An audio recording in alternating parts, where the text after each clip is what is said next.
Hello, everybody, and welcome to the Alien vs. Predator Galaxy YouTube channel. This is Aaron Percival, aka Corporal Hicks, And this is Adam Zeller, aka RidgeTop.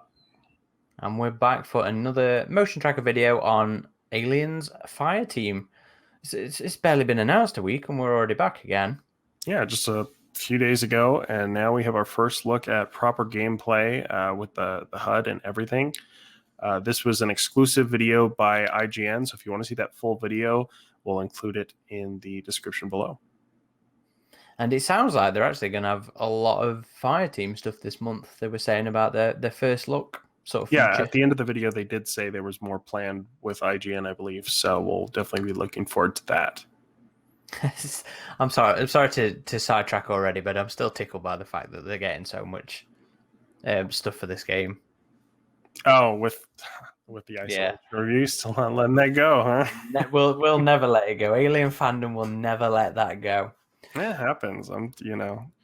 More than 10 years later, I still think that Game Informer review for AVP 2010 was unfair. So definitely. So this was 25 minutes worth of gameplay footage from what seems to be the game's first mission. Maybe. I don't think they said that definitively. Seems to be, because they were talking about the narrative. Although the article so far have talked about the narrative setting up as being the finding of this, receiving this distress call from this refinery, and this is taking place on that refinery. So, what was it? Three missions per campaign and four campaigns. So we're probably talking about 6 hours worth of gameplay, I guess. Well, the missions could vary in length. Yeah. This one could be longer. This one could have been just prepared for this demonstration. We don't know. But yeah, it could be around that, and we could have a lot of replayability given the different difficulties, and there's a lot of modifiers you can do that we've heard about in terms of how you tweak your gameplay experience. So yeah, I mean, at first we were kind of like, that doesn't sound too long, and we still have our concerns about that, but it does seem like it'll be substantial, especially that the fact that each environment, each mission, and each campaign are unique environments and sub-environments. So yeah, I think it'll be substantial enough to start. I mean, I do hope that even if this isn't going to be a live service game, that we do receive some DLC, because hey, it's few and far in between with the Alien games that we get. So we would like to see some expansion of this. For sure. I mean, even Clone Marines, the trash that it was, that at least got some. The campaign DLCs for that, a lot of people, myself included, considered that better than the main campaign.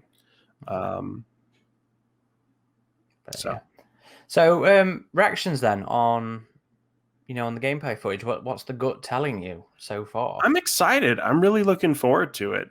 For me, this definitely, and they kind of talk about this in the gameplay video as well, it definitely incorporates some elements of Left 4 Dead. There seems to be a dynamic kind of algorithm in the background that adjusts the difficulty depending on how you're doing, even though you can set it higher yourself as well, and it'll scale with that.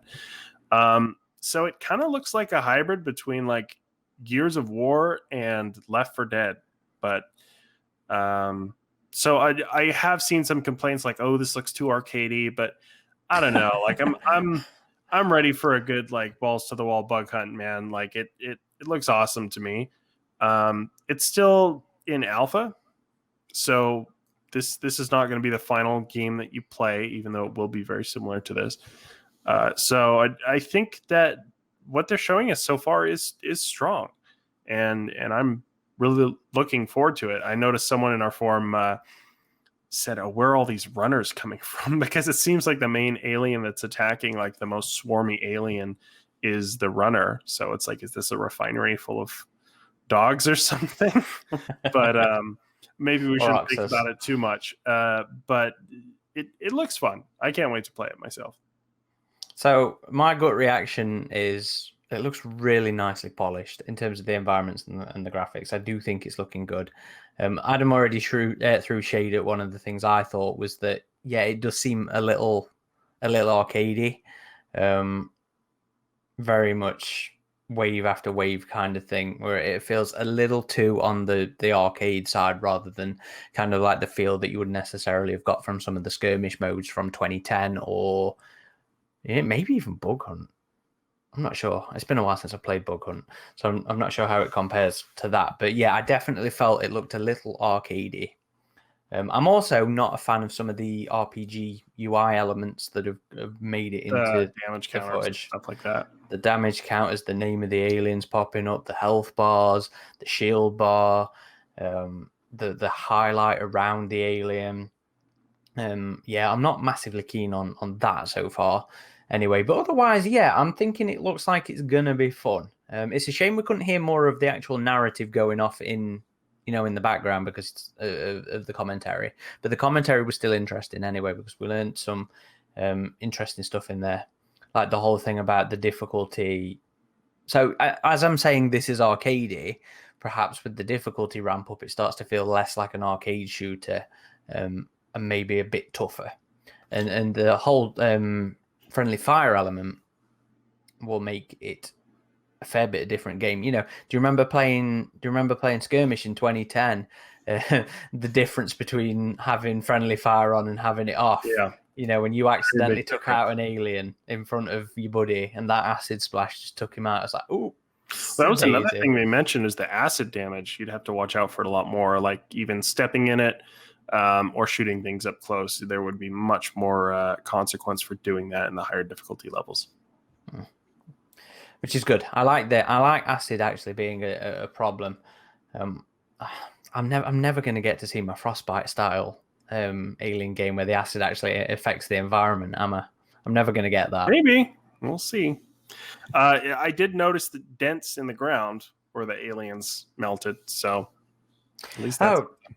Again, even though this is only an alpha, and I know it's not going to be perfect, I wasn't a fan of the the green outlines when you shot the alien, and then you just had this green puddle on the floor just after one shot. It was there.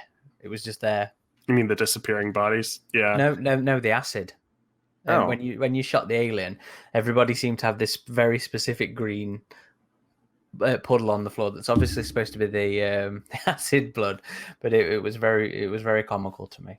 But obviously, understanding that this is an alpha. But yeah, I was surprised at how polished some of the graphics are looking, and the environments as well. I really like that Nostromo-esque refinery, and especially when they got to the big refinery reactory bit thing, I thought that looked really impressive. Yeah, and even though the video was only 60 frames a second, it was running higher than that at 4K, so it looks like there's been some good optimization built into this game for next-gen consoles and higher-end systems. So yeah, it's definitely our first like truly next-gen, I think, experience, even though it will be on previous-gen consoles. And I think they were playing the demo on the PC. Were they not? Yes. Yes, they were, I believe, because there were controller icons, but I think they were just using controllers on PC. Mm-hmm. So I'll look good. I mean, I'm interested to see how it's going to look on the next gen. Some genuine footage from that. Obviously, they always demo these things on the most powerful rigs they can get their hands on. But it looks good, and if it looks that good on the PC, I think I'll be happy. Yeah. So should we're not gonna do like we did with the trailers and sit through and watch the whole thing. So we've just took some specific screen caps just to show off. Now the video was in 1080, but for some reason I could only download the 721, so the screenshots don't look as good as they actually were in the video. So bear that in mind. So as Adam mentioned, one of the things that we saw was that the runner seemed to be the primary cannon fodder in this.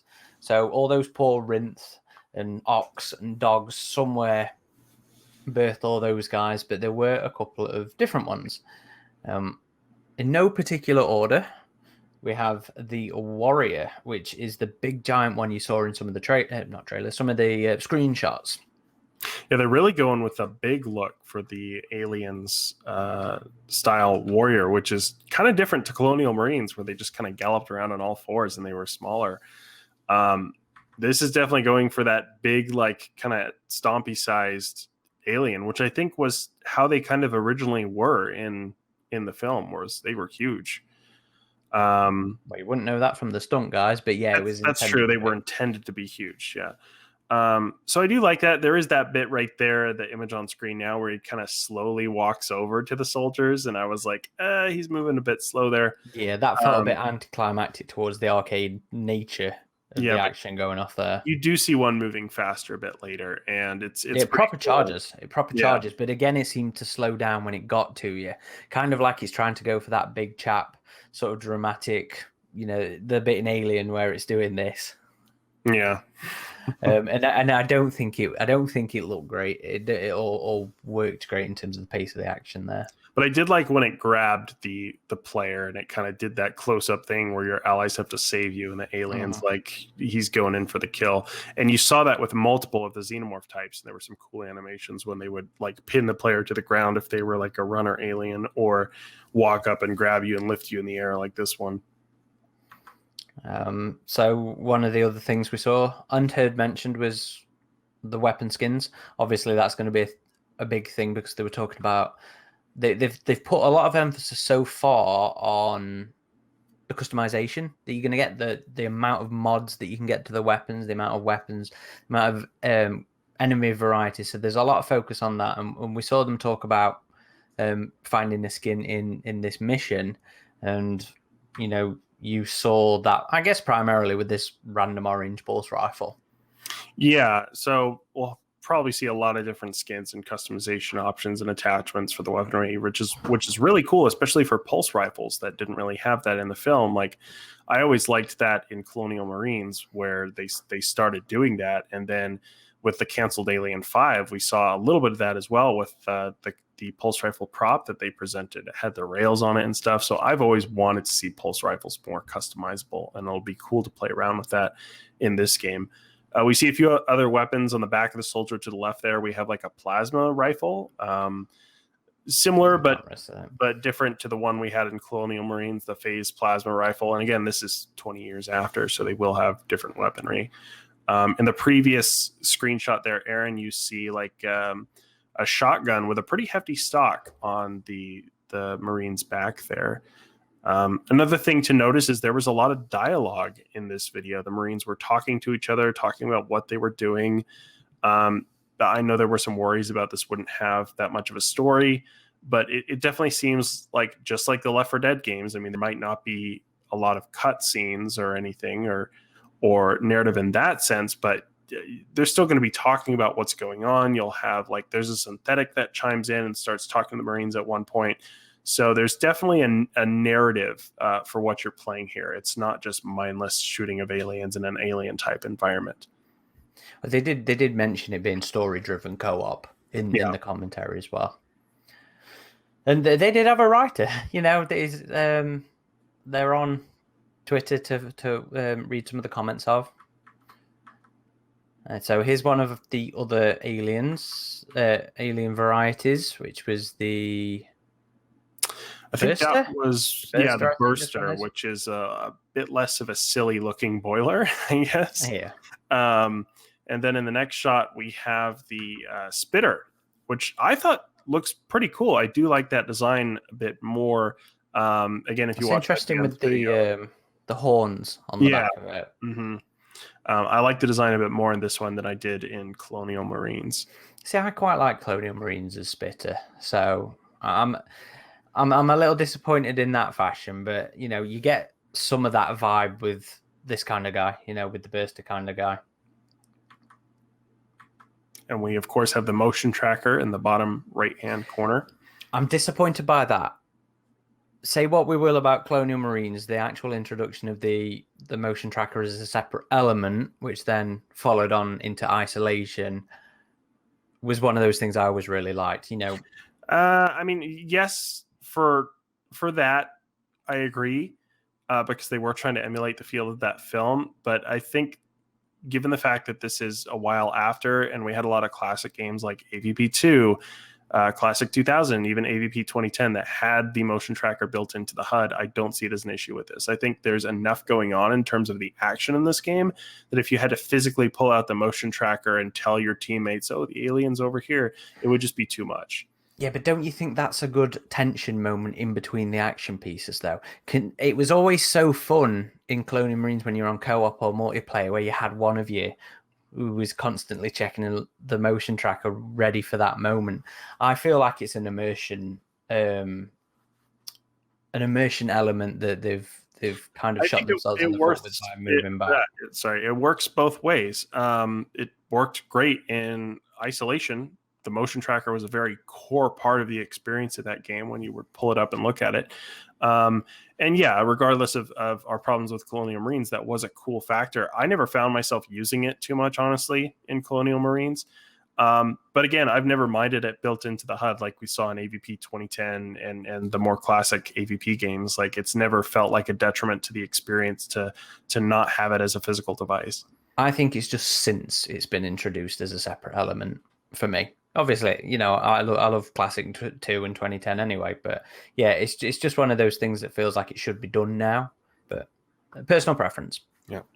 Also, this this refinery in orbit of this planet here, they do specify in the video this is similar to the refinery being pulled by the Nostromo, which I guess would explain its very Nostromo-looking interiors. But that's kind of interesting. You know, I always figured that the refinery that the Nostromo was tugging was like an automated refinery. Like, it didn't have corridors. It wasn't meant for people to be inside it or anything like that.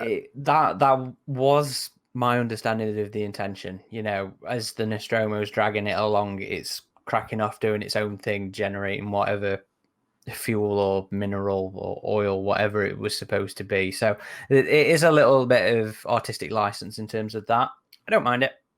I don't mind it either. I mean, this is a long time after Aliens, so maybe the refineries they're still automated, but they're just more accessible. I mean, it's the same thing with the atmosphere processor, right? Like, that is an automated facility, but there's still a lot of areas for people to walk inside it and maintain it. That's still maintaining as well. Anyway, this guy is the game's big chap. Yeah, the drone. Not quite as prominent of the digigrade legs as Stompy has, but he still has a bit of them. But I really like the gameplay with the drone here. It does remind me of the Lurker in Colonial Marines, where if you damage it, it'll run off to try and come at you from another angle. And we do see it crawl into the vents really quickly and then surprise. Oh yeah, that was really good. That was yeah. And I like the movement on this guy as well. I thought the models are great too for all the Xenomorphs. Oh yeah, the runner looks great. You know, especially it has that really slim ADI appearance to it. Yeah. Which was good. I'm not massively keen on the runner's movement at the minute. It does feel a little clunky. I'm sure they'll take stuff. I mean, overall, I think the animations are pretty strong. Again, like, we had the galloping Xenomorphs in Colonial Marines. I didn't see anything like that here. So, I mean, I'm excited. I'm way stoked for it. I'm hoping it's early summer rather than late summer. So hopefully we'll get an actual release date before too long. But I hope we get a demo. A demo, yeah. I would love to see that. Coming to Steam, which is great. No Epic Game Store exclusivity like this one, Hunting Grounds had. You're still banking on that exclusivity, though. Well, the timed exclusivity. I just love Steam, man. But it is, yeah, I'm still hoping that Hunting Grounds will come to Steam after the 1 year window has passed, as a lot of games do, because there's a whole nother audience on Steam that doesn't use the Epic Game Store because they prefer Steam, that you're not taking full advantage of that audience when you do that. Best to just release things on everything. So if somebody wants to buy something on the Epic Game Store, they totally can, but having the games held hostage with exclusivity is, I don't like. But not to go too far off the beaten track. Didn't you want to also bring up the Daybreak thing? Yeah, so I noticed Daybreak on their social media, they haven't been posting about this, and I didn't see anything on the official website about Daybreak Games. If you remember, Daybreak acquired Cold Iron Studios. I think it was late last year or sometime last fall, something like that. But I know Daybreak themselves recently got acquired by another company as well. Let's look up who that was.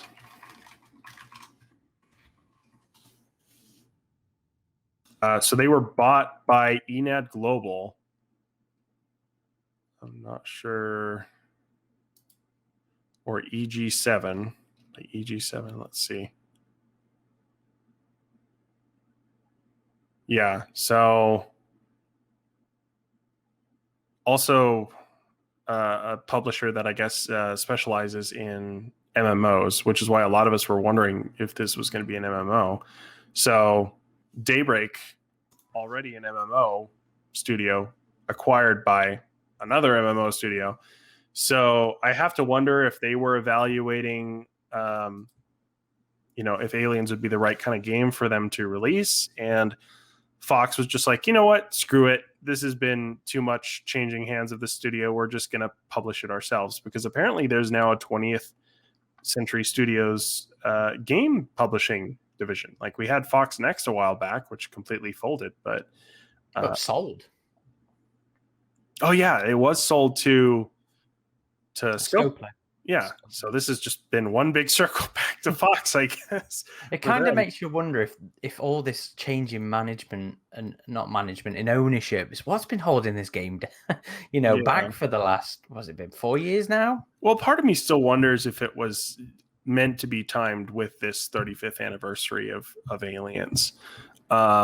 Because they announced it, but they did not like announce it like Game Informer's Colonial Marines did. Like, I know it was never announced, but remember we had a little bit of intel on this, and this was supposed to be out like 2020-ish, last year at least. Well, I think maybe even earlier. Last year, a lot of things got pushed back. So yeah, true. Yeah. Anyway, so anything else to say on the demo? No, we'll just have our eyes peeled on IGN, and anything new that comes out, we're of course going to cover and do videos like this and talk about our thoughts on it. But let us know what you all think in the comments below. Like, are you excited by this footage, or do you have your concerns? Did it change your opinion after the trailer as well? Let us know if seeing it in action has made you change your thoughts based on what you saw in the trailer. All right, well, thank you everybody for watching. As always, you check out the hub of our activity on avpgalaxy.net. We're also on all the social media channels, Instagram, Twitter, Facebook, and of course YouTube. If you haven't seen any of our other stuff, head back to the main page and check out some of our other content. This has been Corporal Hicks and RidgeTop, and thank you for watching.